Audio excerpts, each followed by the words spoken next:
السلام على سيد الرسل وأشرف الأنبياء وخاتم المرسلين. أما بعد، أعوذ بالله من الشيطان الرجيم.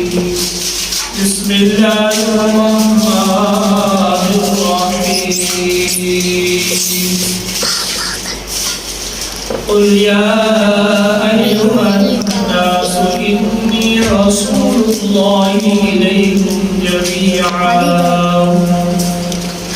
قال الله تبارك وتعالى في مقام آخر: لقد من الله على المؤمنين إذ بعث فيهم رسولا من أنفسهم عزيز. صدق الله مولانا وصدق رسوله النبي الكريم، ونحن على ذلك لمن الشاهدين والشاكرين، والحمد لله رب العالمين.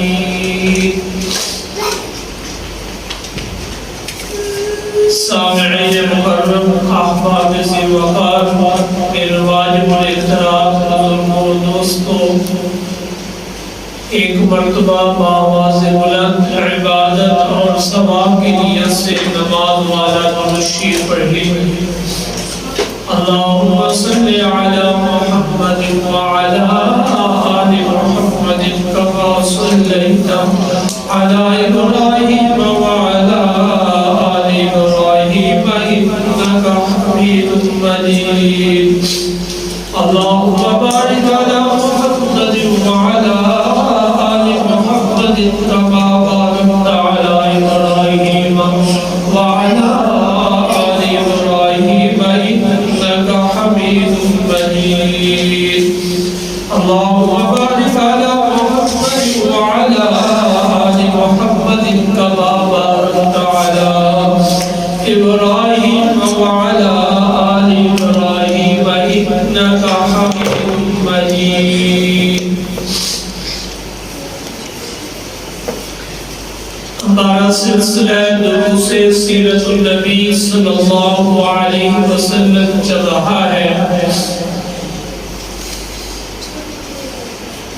اس سے قبل جمعے کے موقع پر آپ صلی اللہ تعالی علیہ وسلم کی ولادت سے پہلے اور ولادت کے بعد کے کچھ واقعات آپ کے سامنے بیان کیا تھا. اپنی بات کو یہاں پہ چھوڑا تھا کہ جب آپ صلی اللہ تعالی علیہ وسلم کو سیدہ حلیمہ سعدیہ نے لیا اور لے کر اپنے گھر آئی، حضرت حلیمہ سعدیہ فرماتی ہے کہ جب ہمارے گھر میں محبوب کبریا تشریف فرما ہوئے، ان دنوں میں بنو سعد کے ہاں قحط کا دور تھا.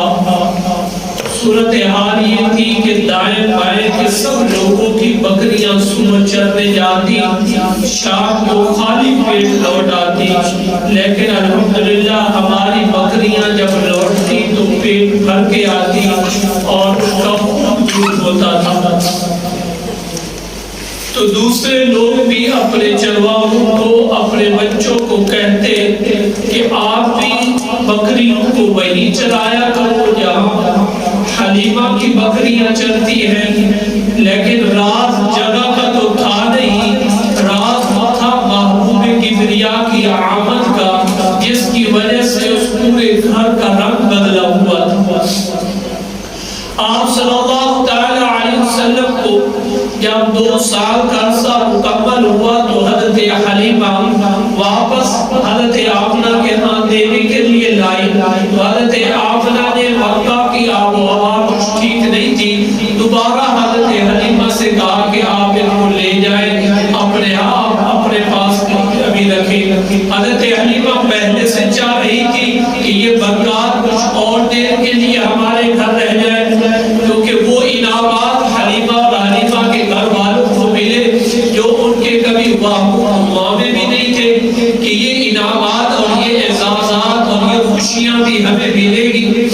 حضرت حلیمہ سعدیہ لے کر واپس آئے، تقریباً آپ صلی اللہ تعالی علیہ وسلم کی عمر کا 4تھا سال تھا۔ ایک دن آپ صلی اللہ تعالی علیہ وسلم اپنے رضائی بھائیوں کے ساتھ بکریاں چرا رہے تھے۔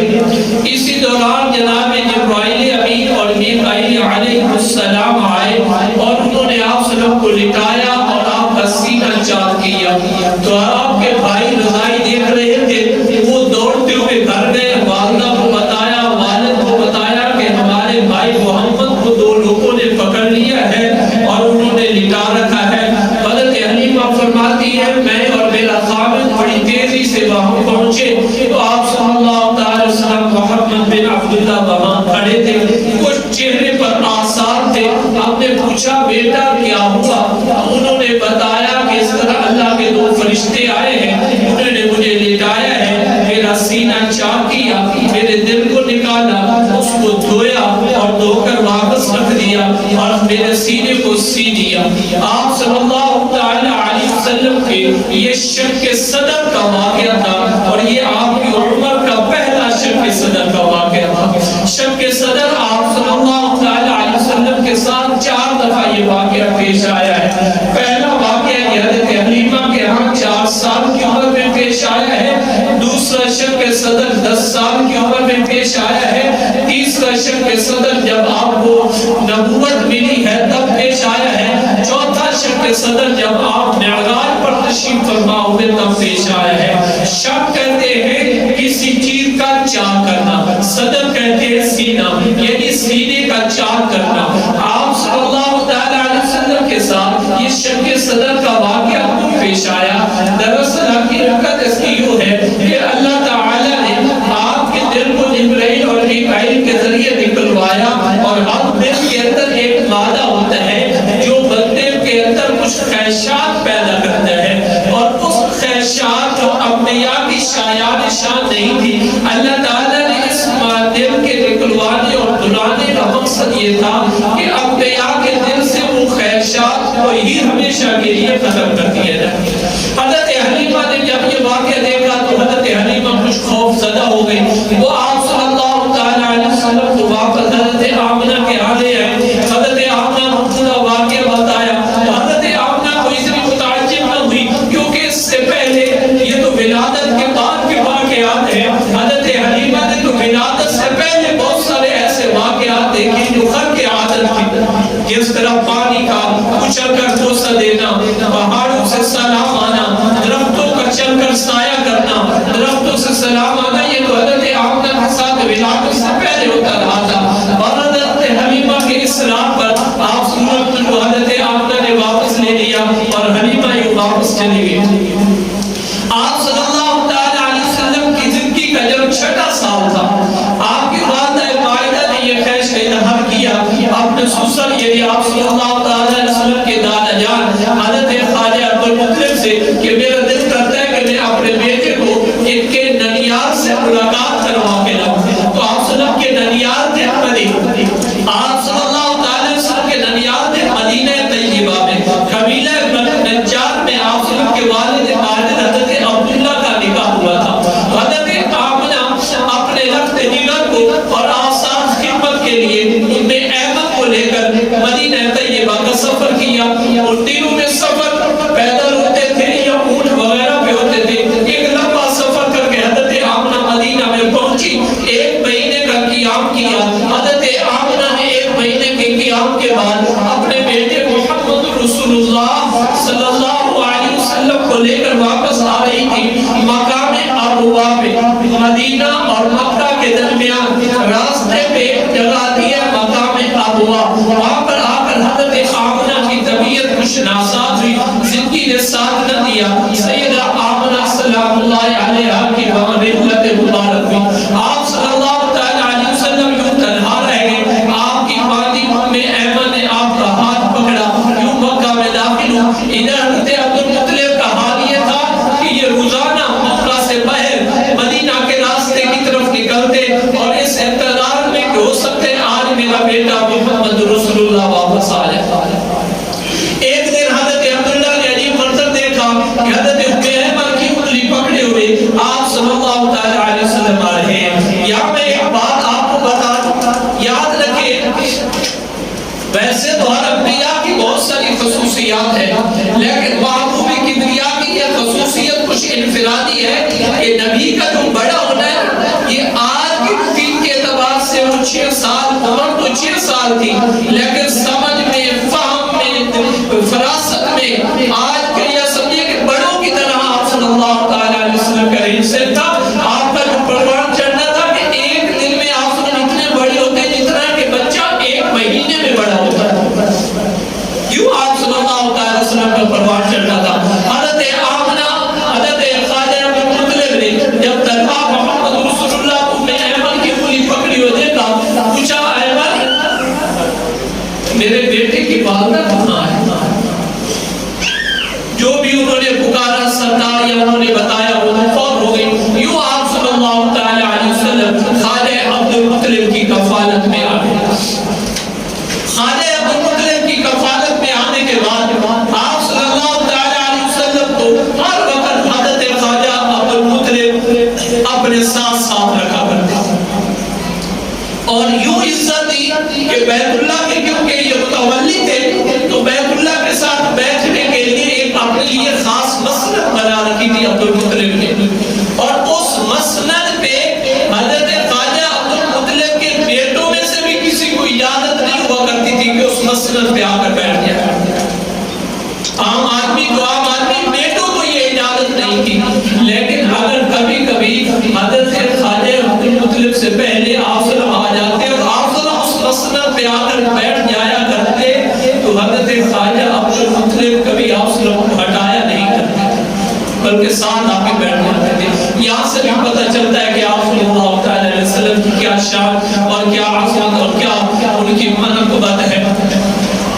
ایک دن ایک آدمی بحر سے آیا ہوا تھا اور اس نے دیکھا کہ ایک آدمی ہے بڑی عمر کا، وہ طواف کعبہ بھی کر رہا ہے اور کعبہ کے طواف کے دوران وہ یہ شعر بھی پڑھ رہا ہے، رد الی راکبی محمد یا رب رد استطاع انت بما، کہ تو شاید نے پوچھا کسی آدمی سے کہ یہ جو بندہ شعر پڑھ رہا ہے یہ اس کے لیے کون گم ہو گیا؟ انہوں نے بتایا ان کا ایک ہوتا ہے جن کا نام محمد بن عبداللہ صلی اللہ علیہ وسلم ہے، آج کوئی انہوں نے اونٹ کی تلاش کرنے کے لیے بھیجا تھا اور وہ کچھ دیر ہو گئی ہے اس لیے یہ پریشانی میں طواف کعبہ بھی کر رہے ہیں اور اللہ سے دعا بھی مانگ رہے ہیں کہ میرے محمد کو واپس لوٹا۔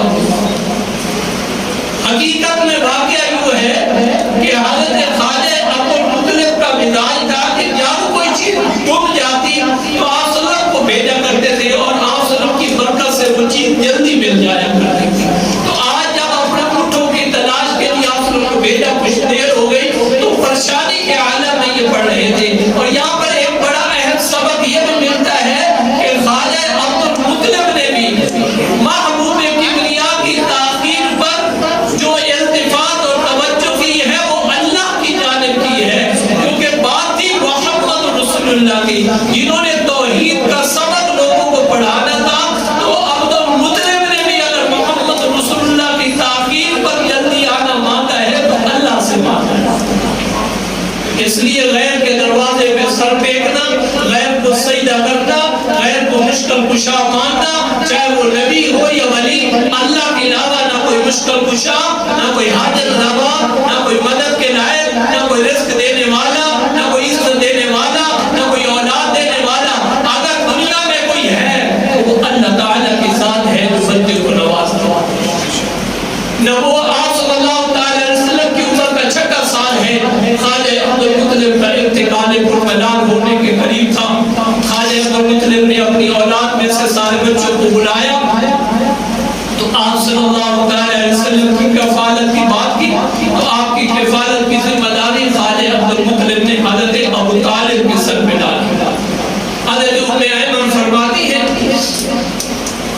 جب حضرت خواجہ عبد المطلب کا جنازہ اٹھا میں نے اس وقت دیکھا کہ محبوب کبریا جنازے کے پیچھے چل بھی رہے ہیں اور رو بھی رہے ہیں، کیونکہ ذرا غور کریں ولادت سے پہلے باپ کا سایہ ہونا ولادت کے بعد ابھی 55 سال کی عمر میں ماں کا سایہ اٹھنا، پھر ماں کے بعد باپ اور ماں دونوں کی کمی پوری کرنے کے لیے دادا جان کا ہونا، اور پھر دادا کا بھی سایہ 8 سال اٹھ جانا، کہ کوئی عام بات نہیں۔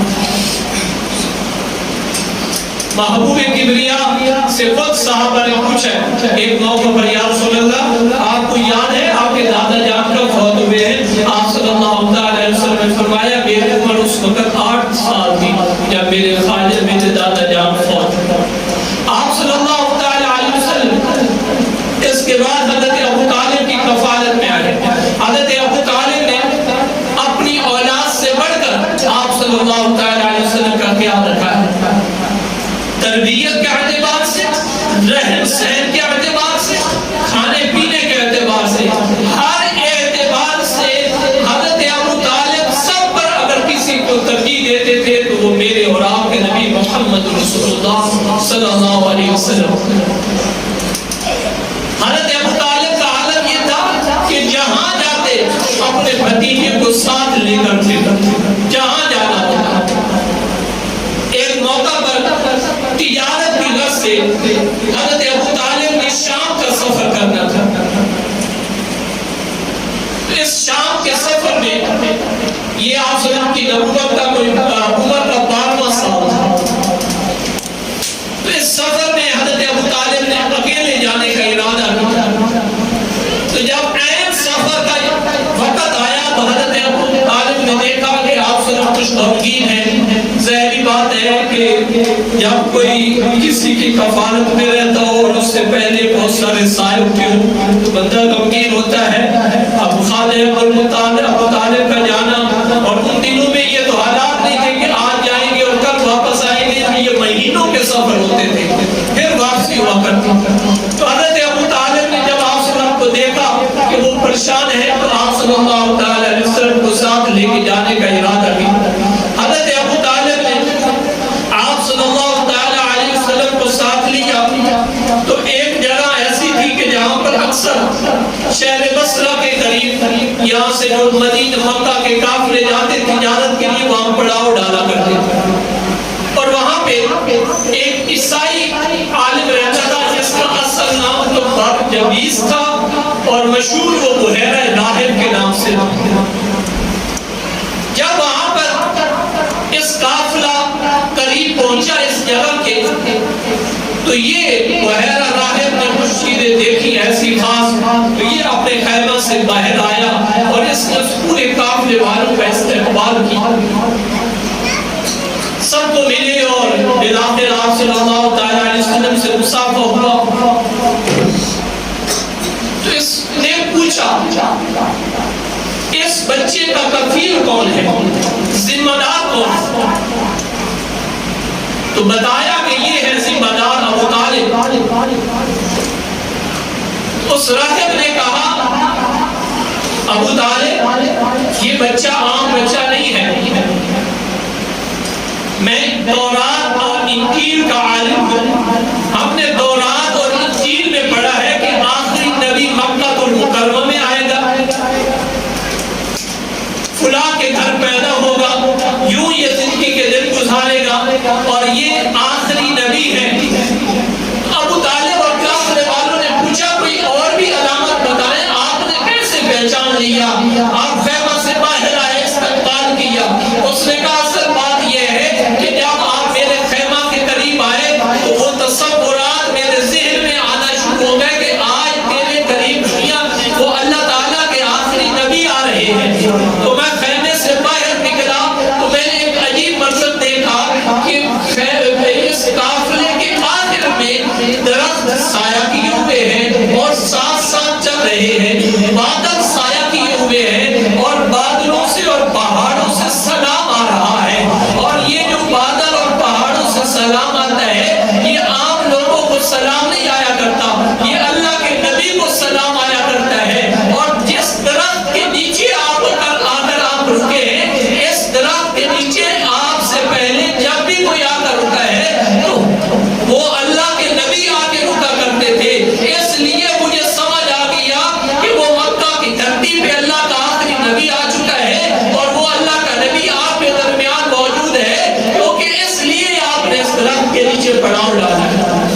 والوں کے لیے صرف محمد رسول اللہ کی وجہ سے کھانا تیار کروایا۔ اب یہاں پر بھی یہ پہلے معجزہ تو یہ تھا، یہاں پر بھی ایک معجزہ آپ صلی اللہ علیہ وسلم کا ظاہر ہوا۔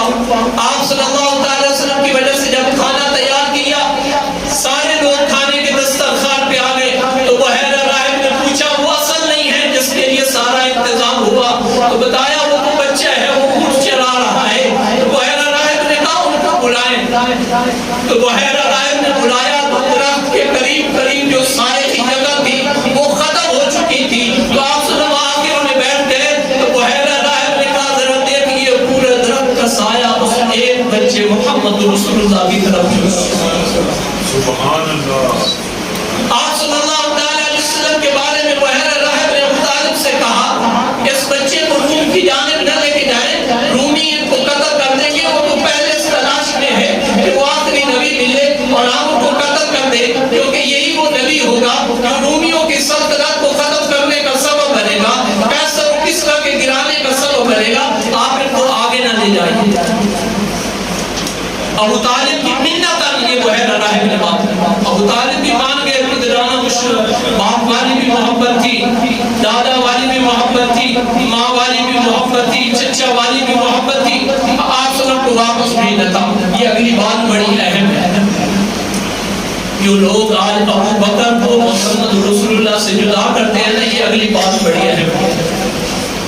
اس قافلے میں ابو بکر بھی تاجر تھے، وہ بھی ساتھ تھے۔ اب جب آپ کو واپس مکہ بھیجنے کی باری آئی، ابو طالب نے کوئی اپنا رشتہ دار کی ذمہ داری نہیں لگائی، ابو طالب نے اپنے کسی بیٹے کی ذمہ داری نہیں لگائی۔ جب محمد رسول اللہ کو واپس مکہ میں بھیجنا تھا تو ابو طالب نے ایک ابو بکر صدیق سے کہا ابو بکر یہ محمد رسول اللہ کیونکہ آپ کے دوست ہیں، مجھے آپ پر بھروسہ ہے، آپ ان کو واپس لے جائیے مکہ میں، اور آپ دونوں کی خدمت کے لیے حضرت بلال اس وقت غلام تھے، یہ غلام آپ کو خدمت کے لیے دیتا ہوں۔ تو ابو طالب نے اگر کسی پہ بھروسہ کیا ہے تو وہ دھرتی میں ابو بکر تھا، اور جب ہجرت کا موقع آیا ہے اگر اللہ نے کسی پہ بھروسہ کیا ہے تو وہ بھی ابو بکر صدیق تھا۔ پھر لوگ کہتے ہیں آپ بات ابو بکر کی کرتے ہیں، اگر بات آ ہی گئی ہے تو ایک بات عرض کر دیتا ہوں میرے بھائیوں، میرے اور آپ کے نبی، انسانیت کے نبی، امام الانبیاء، سرور کونین، سردار الانبیاء، اماموں کے انبیاء کے امام ہے، امام نبیوں کے سردار ہے، اول بھی ہے، آخر بھی ہے، سب سے پہلے نبی بھی ہے، سب سے آخری نبی بھی ہے۔ آدم کہتے ہیں میری توبہ قبول ہوئی محمد رسول اللہ کی وجہ سے۔ اللہ تعالیٰ نے محبوب کبریا سے پہلے کسی سے ہم کلام نہیں ہوئے، اس نبی کے لیے اللہ تعالیٰ نے جس مسکن کے لیے، جس روضہ کے لیے، جس قیام کے لیے جس جگہ کا انتخاب کیا ہے وہ جگہ کون سی ہے؟ عائشہ صدیقہ کا حجرہ ہے۔ وہ جگہ کون سی ہے؟ عائشہ صدیقہ کا حجرہ ہے۔ یہ عائشہ کا حجرہ نہیں ہے، یہ جنت کا ٹکڑا ہے۔ یہ عائشہ کا حجرہ نہیں ہے، یہ جنت کا ٹکڑا ہے۔ اگر یہ میں کہہ دوں تو گجا نہیں ہے، جنت بھی محمد رسول اللہ کی وجہ سے ہے، اور محمد رسول اللہ جہاں پر قیام پذیر ہے وہ جنت کا ٹکڑا ہے۔ اور جنت میں حیات لوگ ہوتے ہیں، مردہ نہیں ہوں گے، جنت میں زندہ ہوں گے، لہذا محبوب کبریا اپنے روضے میں زندہ و حیات ہیں، تو محبوب کے دائیں اور بائیں جو موجود ہیں وہ بھی زندہ ہیں۔ ابو بکر دائیں جانب سے محبوب کا محافظ ہے، عمر دائیں جانب سے محمد رسول اللہ کے محافظ ہیں۔ ابو بکر اور عمر کے درمیان ایک قبر کی اور جگہ ہے جو جناب سیدنا عیسیٰ علیہ السلام وہاں پر دفن ہوں گے۔ یہاں سے اشارہ ملتا ہے اس پوری جگہ کا اللہ نے پہلے سے انتظام کر رکھا تھا۔ کیا یہاں پر اسی جگہ سے اللہ نے نبی کا خمیر لیا، یعنی محمد رسول اللہ کا، اسی جگہ سے نبی سے پہلے عیسیٰ کا خمیر لیا، اسی جگہ سے اللہ تعالیٰ نے صدیق کا خمیر لیا، اسی جگہ سے اللہ تعالیٰ نے عمر فاروق کا خمیر لیا۔ بات سمجھ آ گئی، بات عقل میں آتی ہے۔ کوئی جو کچھ کہے، میرا ضمیر نہیں کہتا، قرآن کہتا ہے، حدیث کہتی ہے، علماء اہل سنت کہتے ہیں، آج تک امت کہہ رہی ہے کہ محمد رسول اللہ اپنے روضہ مبارک میں آرام فرما رہے ہیں۔ یہ تو ہمارے اعتبار سے آپ صلی اللہ علیہ وسلم